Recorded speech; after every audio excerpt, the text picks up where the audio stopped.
పాత్రికేయ మిత్రులకు నేను విజ్ఞప్తి చేస్తున్నా, మీరు డిఫరెన్షియేట్ చేయండి, వాళ్ళని వేరుగా కూర్చోబెట్టండి.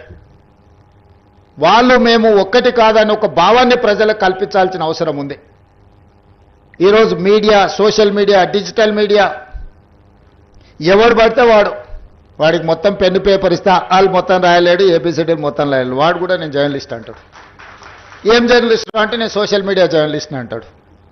మన పేరు పక్కనే జర్నలిస్ట్ అని పెట్టుకుంటాడు, అది మొత్తం వాళ్ళ ఇంటి పేరే అయినట్టు, వాళ్ళ తాతలు ముత్తాతల నుంచి జర్నలిజంలో పుట్టి పెరిగినట్టు జర్నలిస్ట్ ఎల్లయ్య, జర్నలిస్ట్ పుల్లయ్య అని పెట్టుకుంటారు. వాడు ఎప్పుడైనా జర్నలిజం స్కూల్లోనే చదివిండా, లేకపోతే ఓనమాలు మొత్తం అన్నీ వస్తాయంటే ఆ రెండు రావు.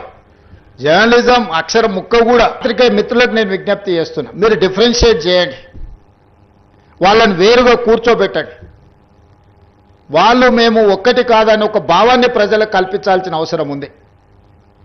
ఈరోజు media, social media, digital media, ఎవడు పడితే వాడికి మొత్తం పెన్ను పేపర్ ఇస్తా, వాళ్ళు మొత్తం రాయలేడు, ఏబిసిడీలు మొత్తం రాయలేడు, వాడు కూడా నేను జర్నలిస్ట్ అంటాడు.